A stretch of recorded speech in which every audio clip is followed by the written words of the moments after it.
Hello and welcome back to my channel. If you're joining me today, thank you, and thank you for coming and joining me for some crafting. I'm still working on my paper journal yet. I'm aching to get into some stitching, but I'm still working on my journal for all seasons, kind of have some momentum with that, so just thought I would just keep going. So yeah, I just want to say hello and welcome, and thank you if you've watched any of my other videos or commented or liked any of them or subscribed. Just a big thank you for that. That's really lovely of you to do that. It does help the channel here, so yeah, thank you. So Today is all about, well, not all about, because I'm going to jump around a bit. So as you can see, obviously, I am putting a layer of Mod Podge on this strip of tea-dyed paper, and it was quite, this was on the bottom, I think, I don't know, but it got a lot of the tannin. So I'm going to use this for my spine, and I decided to go with using paper because I thought because the color of the tea dye paper goes really well with my rice and mulberry paper, and even though my cover is like crazy eccentric cosmos kind of thing, I'm going to do the stitching that Kathryn did for her spine for her journal of all seasons, and but I wanted to just stabilize the paper a little bit first, so I'm going to use this blue crochet cotton to do the line stitches, and then I'm actually going to use this, which is my hand spun. This was a very high micron wool, so it's, you might be able to see it's not very smooth, I don't know, but it's like it colored beautifully and it spun beautifully, and I live in Australia. I've got more woolly things than I'll ever wear in my lifetime, so I'm really starting to make sure I use my own hand spun in my crafts.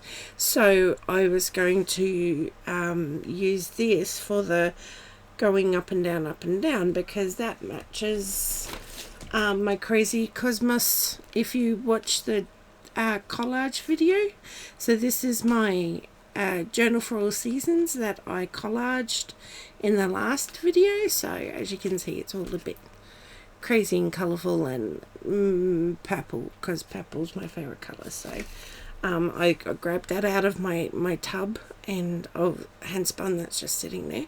So yes, my challenge to myself is just to keep using wool in my projects, so I can use my hand spun and it not just sit there you know, waiting to be eaten by a moth or something. So I'm just pulling that up to make sure it doesn't actually stick. Okay, so I'm going to come back when that's dry, and then we'll start working on the actual spine. Okay, I'll see you in a bit.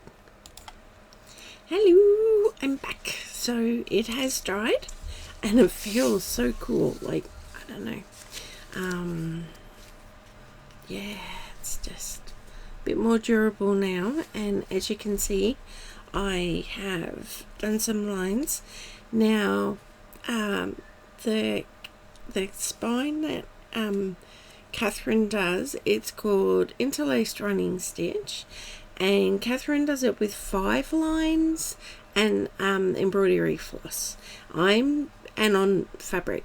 I'm going to be doing it on paper with 3 lines, and my running stitch across the lines will be crochet thread, and then I've got wool.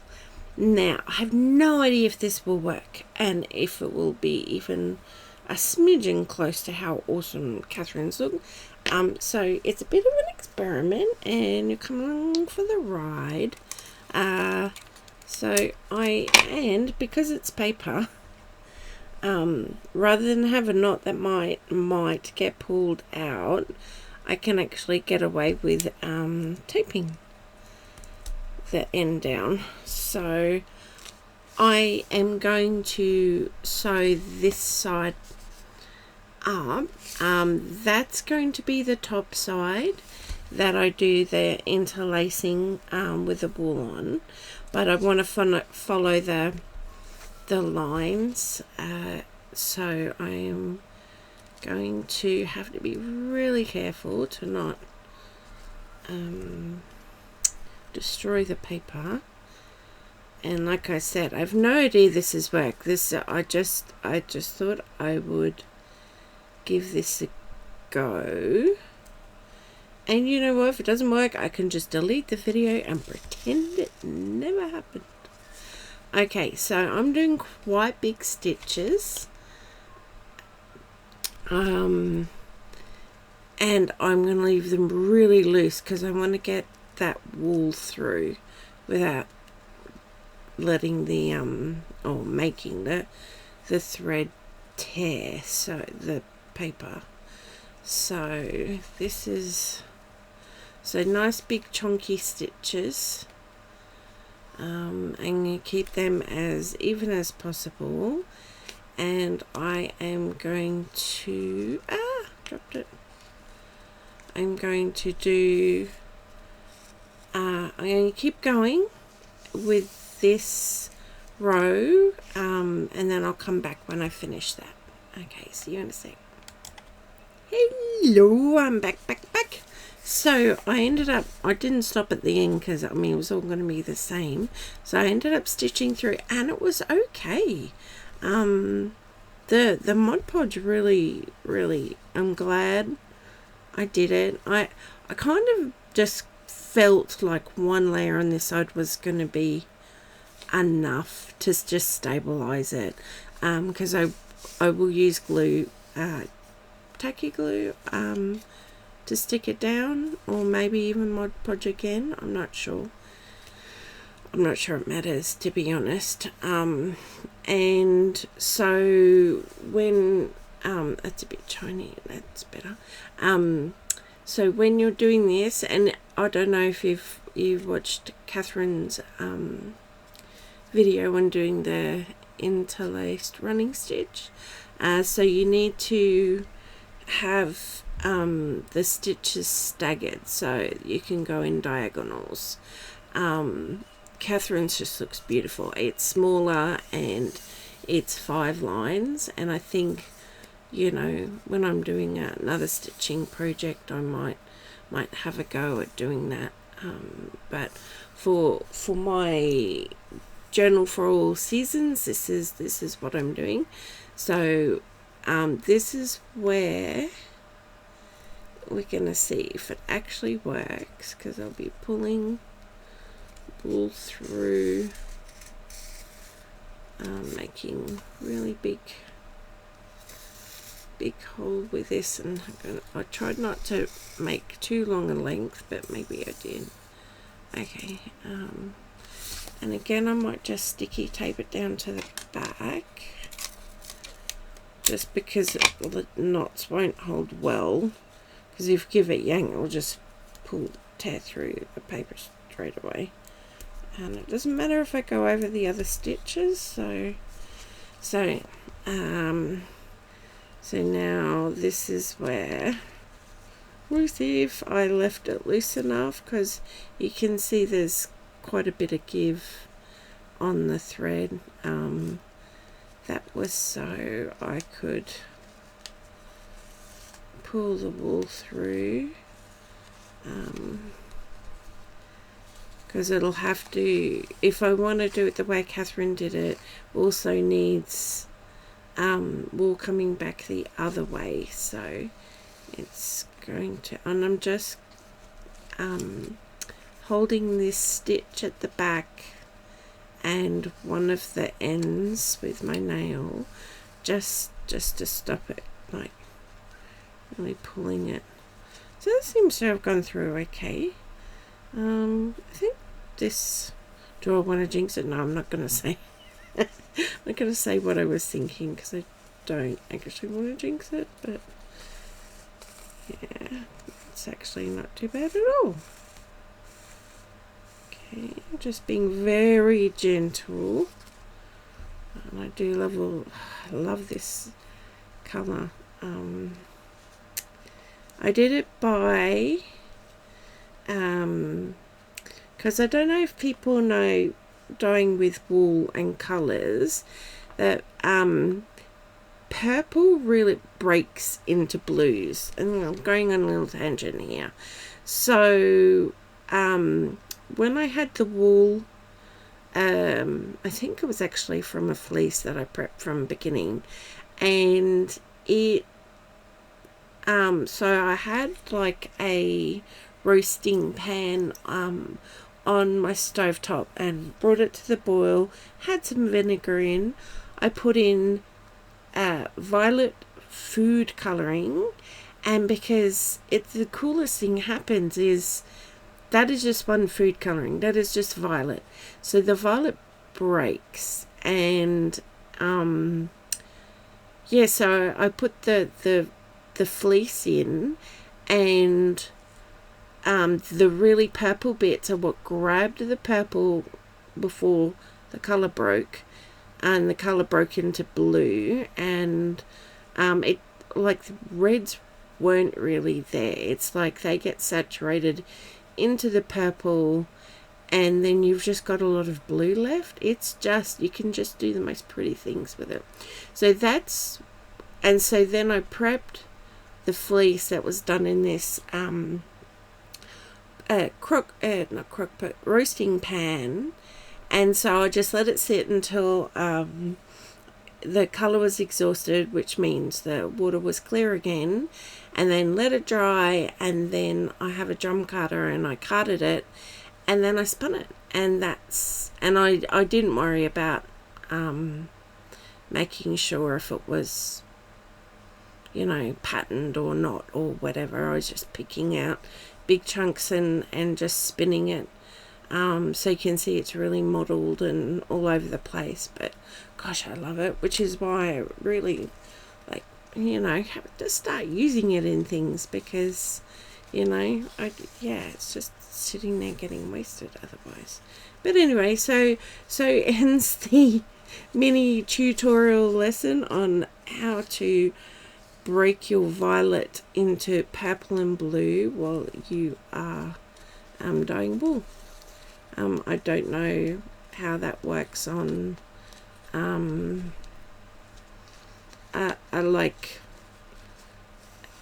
non-animal fibers, like, is it cellulose, like plant fibers?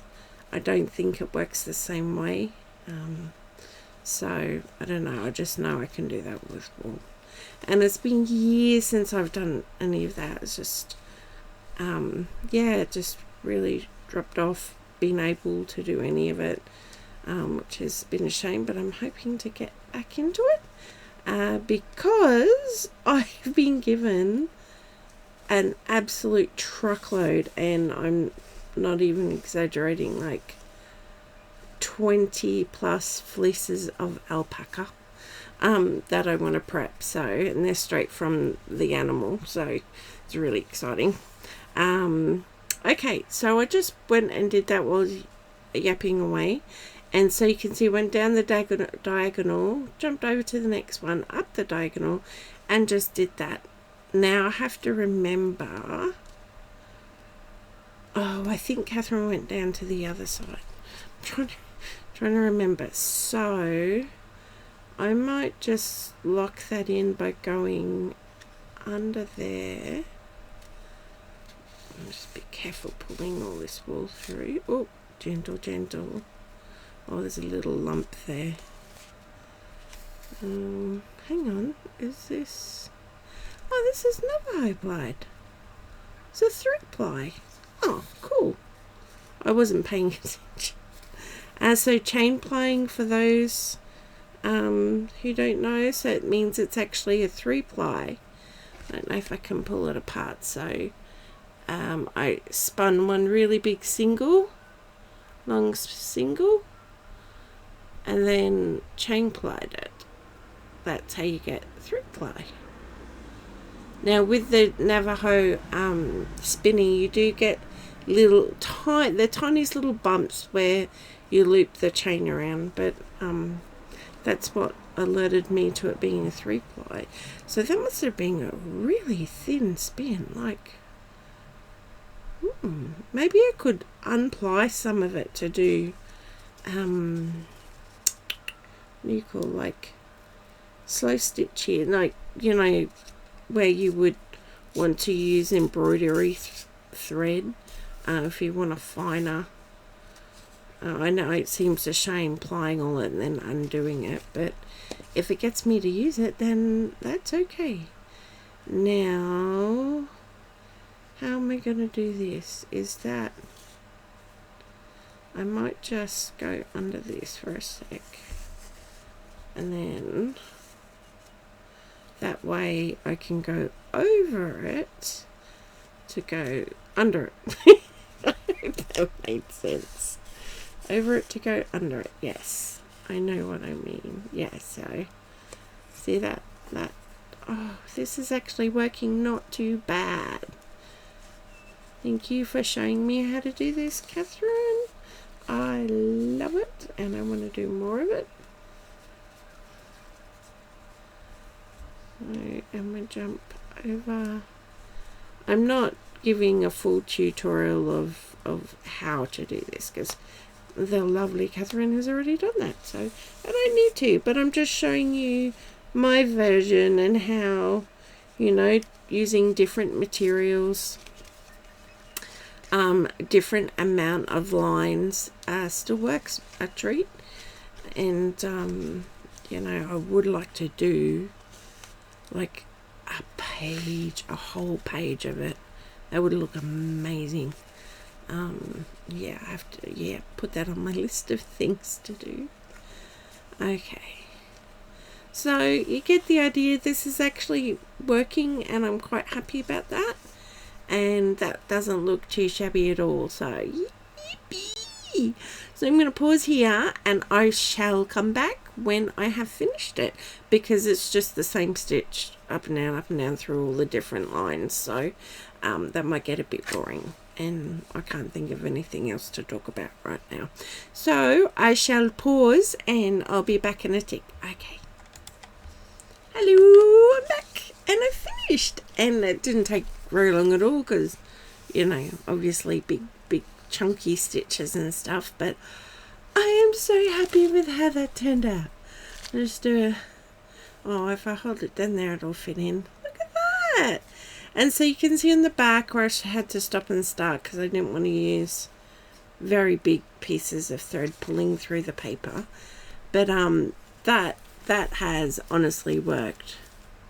So I'm just so stoked with it, and the colours are just smashing.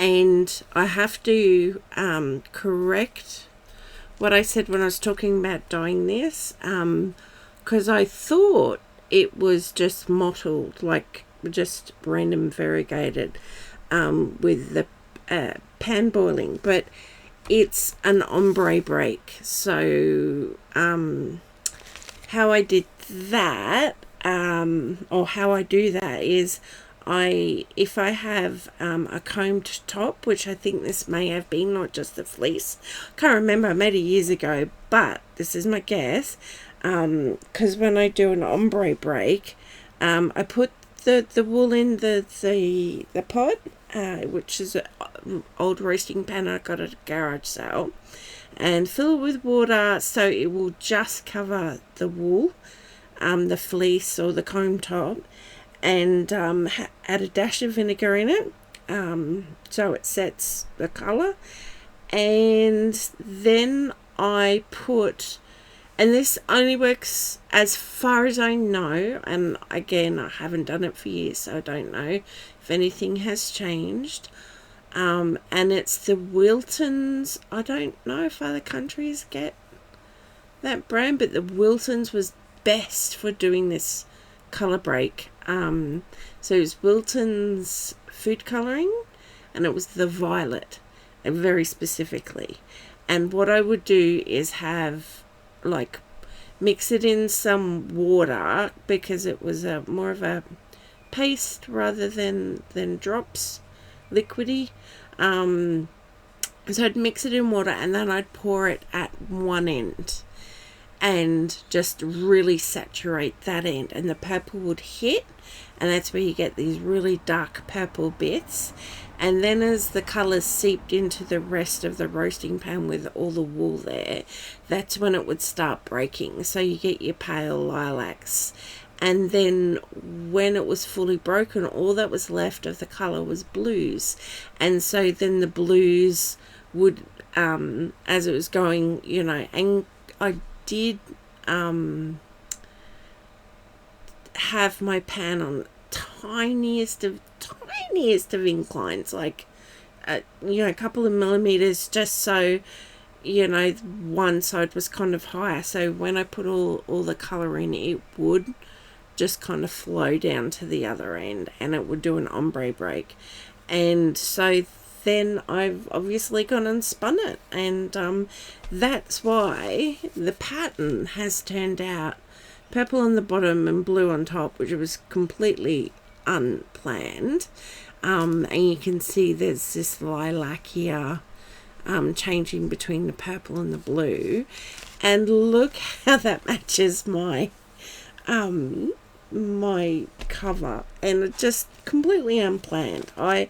Because I knew I'd covered this with purple and all different colours and stuff, and that's why I grabbed this out, because I thought, this is the only ball I have of this, so it's not enough to make a garment, or, you know, I mean, I could make a little amigurumi or squishy thing with it, which I probably still might, but I just, like, I'm going to grab that because it's beautiful.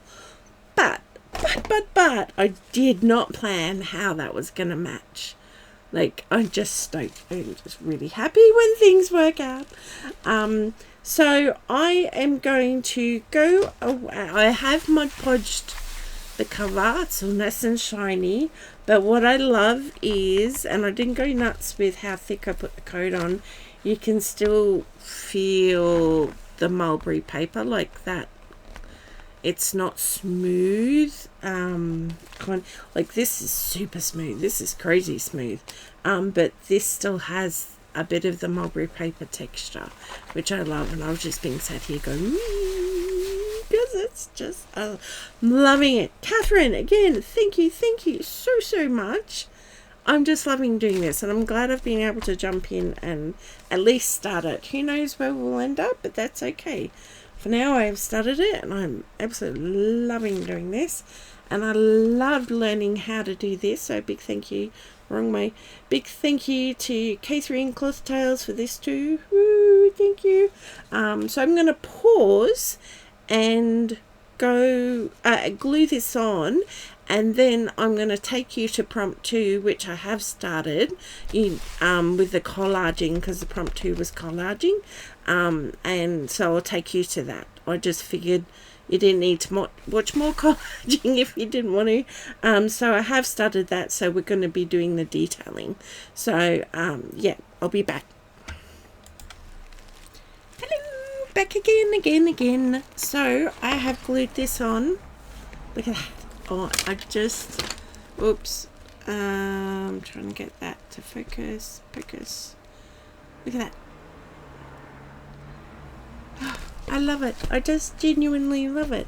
So my my journal for all seasons is just, oh, my camera did weird things. This is really coming together. I'm just really stoked with it.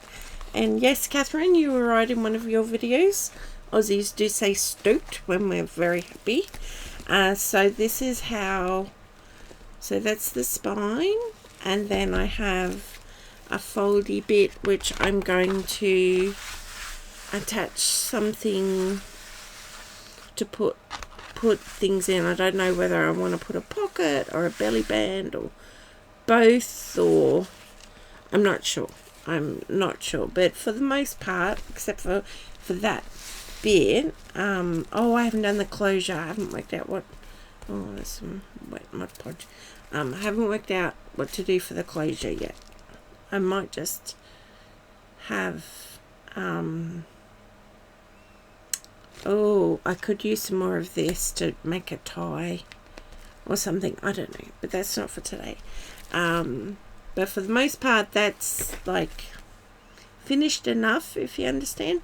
You know, it's covered and decorated, and I've got the spine on, which I'm just really super chuffed with. Get that out of the way. Okay, so, and then you open up.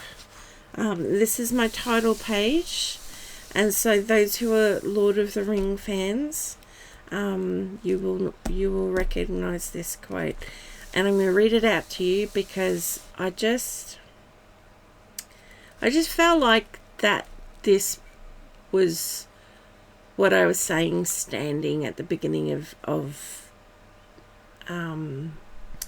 doing this, in terms of, because life is going on while we're doing all this crafting. So, you know, I'm not just crafting and nothing else is happening. So the quote is, "A day may come when the courage of men fails, when we forsake our friends and break all bonds of fellowship. But it is not this day, an hour of wolves and the shattered shields, when the age of men comes crashing down. But it is not this day. This day we fight. By all that you hold dear on this good earth, I bid you stand." Oh, I got goosebumps. Yay, Tolkien, you're amazing. Okay, so, and then you've seen, the cool thing about this bit too is I can flip it under the pages, so it just sits beautifully. Look at that. That wasn't even planned. That was a happy accident. It's going to take some time to train the cover to fold in the right spots. That's okay. So this was prompt number 1. Now, if you watched the video where I did this, black gessoing the mulberry paper, because the mulberry paper is like really thin and it's tissue basically. You can see there's some thin bits. So when I was brushing on it, it did wear away some of the areas, which I was totally fine with, because I felt like that was a reflection of how I feel about the world. Sometimes it wears me away. But when I did the collaging for the second prompt on the very next page, it actually filled in the gaps, and you know, you can read into that what you will. I feel like that crafting does that, and especially when you're in a community and you're doing a craft along or a stitch along or crochet along or whatever along, you just kind of on a journey with all these other people, and you know, it kind of fills in the spaces, so that kind of works. And I was quite, you know, happy with that. But I did go and give another layer of black over, so you might, I don't know if you look at the video where I did this layout, it was very rough and patchy, but I've really made it solid, just, you know, so it pops a bit more and covers up all those little bits from the collage. Now here's the collage. Again, really happy. I think I'm just happy with doing crafting. I'm just happy with how everything is turning out. So, like I talked about in my cover collaging video, I was going to collage with all the negative spaces left from cutting out the shapes with my punches. So I cut out big circles, small hexes, small circles, and I...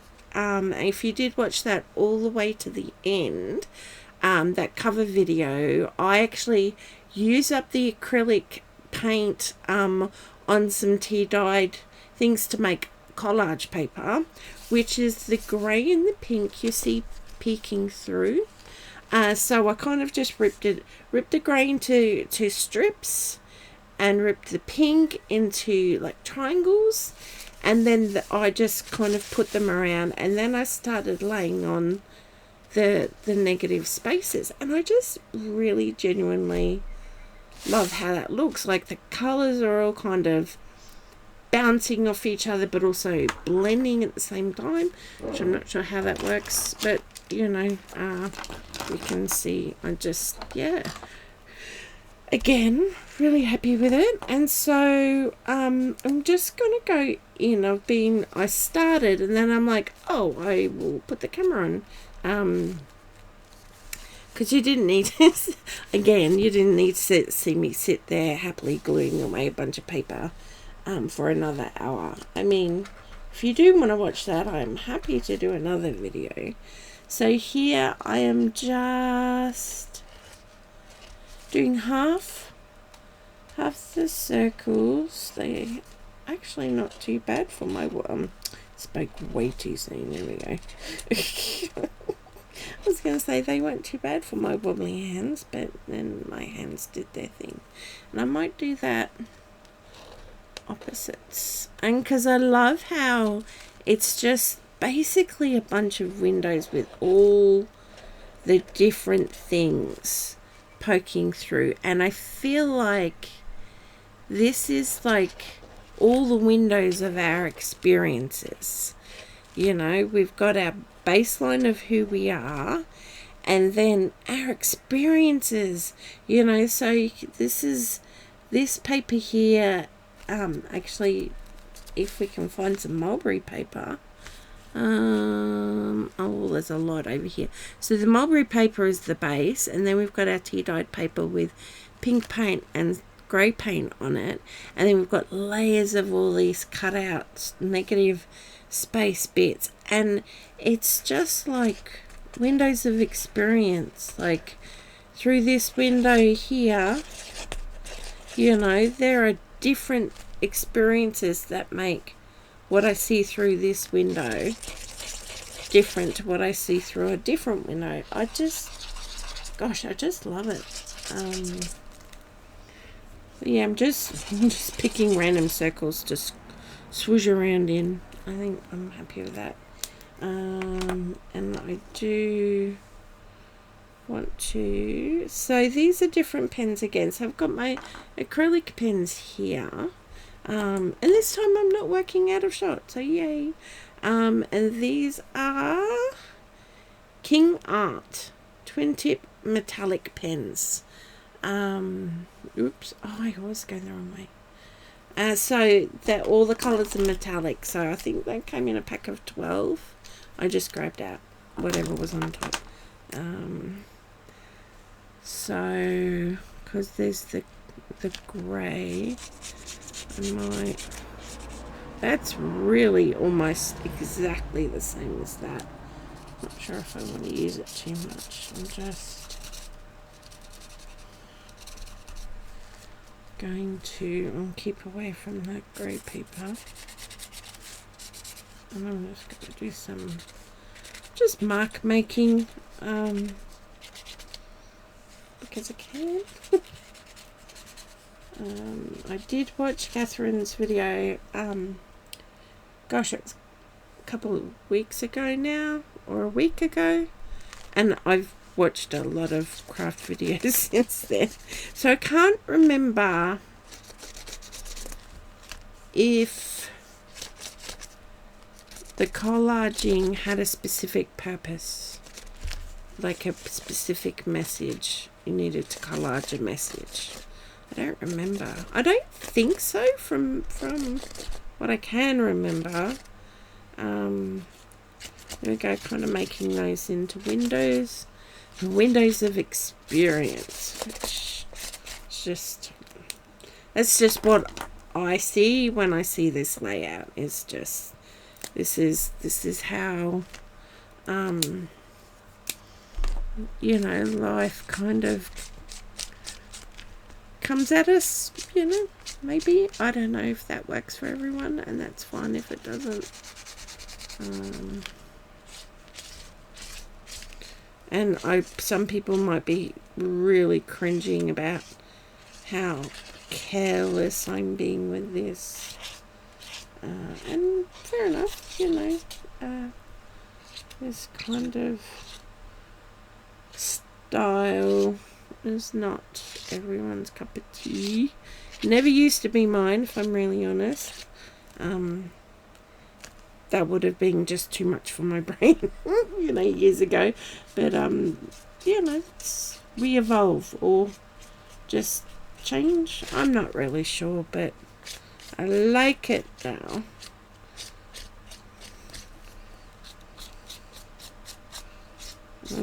I'm making marks that kind of represent all different kinds of windows. It's, you know, I know the hashes and the cross-hatching and all that are not really windows, but it's kind of reminiscent of, you know, skyscraper windows, maybe. And just some colour. I like this colour. Just put that in the middle. Oh, it's a bit squeaky. I didn't put Mod Podge on this, and I try not to put Mod Podge off on everything because it does make things unrecyclable, so I don't use it all the time. But for things like making the journal cover more durable is kind of, you know, what I use it for, but I won't put it on every single thing. So it's probably a bit squeaky from some of the glue, because I did just paint the whole page with just the watered down PVA, and just then started slapping things on, so that's probably what's a little squeaky. Wonder, where's my splooger? Wonder.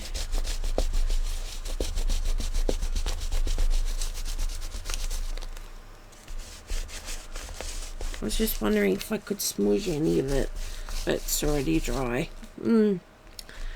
Do I want to... I might get... Now, this is the first lace stitching project I ever did. Ever. Made this trifold pouch, which, again, learned from Kathryn. I have been following Kathryn quite intensely. And so, yeah, this is what I keep, you know, my everyday pens in, because I have everyday pens and then special pens and super special pens. You know how it goes when you are a stationery hoarder. I have gold.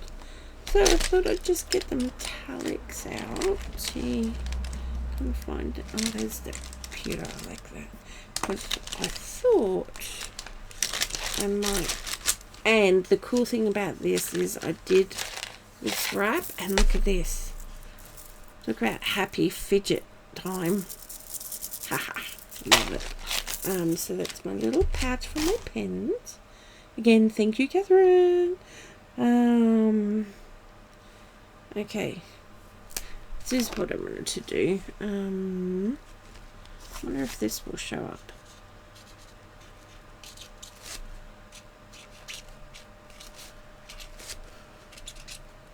Windows of